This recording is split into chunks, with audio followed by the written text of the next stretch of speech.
আসসালামু আলাইকুম। ওয়ালাইকুম আসসালাম রাহমাতুল্লাহ। ভাই ভালো আছেন? আলহামদুলিল্লাহ। আপনার নাম কি? আমার নাম মোহাম্মদ লিটন হোসেন। কোথা থেকে আসছেন আপনি? রংপুর থেকে।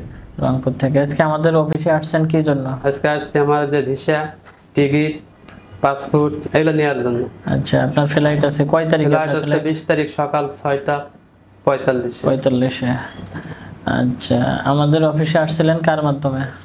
আসছি আপনার সুপে ভাইয়ের মাধ্যমে। আচ্ছা, আমাদের অফিসের এবং সুফিয়ান ভাই সার্ভিস কেমন? আলহামদুলিল্লাহ ভালো। কি কাজ দেওয়ার কথা বলছে আপনাকে? বলছে আমাকে তিনটা কাজের কথা বলছে। একটা হয়েছে আপনার মেডিকেলের, একটা বলছে কার্টনের, আর একটা বলছে চকলেট ফ্যাক্টরি। আচ্ছা, তিনটা কাজের যে কোনো একটা দিবে। এখন এই কাজ যদি পান তাহলে আপনি কি আমাদের রিভিউ দেবেন? আলহামদুলিল্লাহ।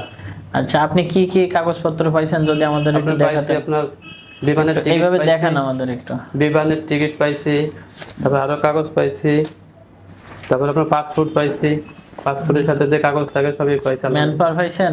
জি, ম্যান পাওয়ার পাইছি। হ্যাঁ, ওর নিচেরটা হচ্ছে ভিসার কাগজ।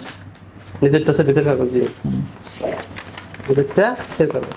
হ্যাঁ, আমাদের যারা সৌদিতে যাইতে চায় আর কি, তাদের সম্পর্কে কিছু বলা আছে আমাদের অফিস সম্পর্কে? আমি বলছি আরো দুজনকে যে আমি এখানে গেছি, এখানে ভালো আছে, যদি যাইতে চান যোগাযোগ করবেন, নাম্বার দিব। হ্যাঁ, নাম্বার আমার কাছে আছে, গেলে ভালো যোগাযোগ করবেন, সমস্যা নাই। 3 মাসের মধ্যে আলহামদুলিল্লাহ হয়ে যাবে। এই সেমের কথা কাজের সাথে মিল আছে? অবশ্যই মিল আছে, 3 মাসের মধ্যে আলহামদুলিল্লাহ হয়ে যাচ্ছে। ঠিক আছে ভাই, ধন্যবাদ। আসসালামু আলাইকুম। আচ্ছা, আসসালামু আলাইকুম ভাই।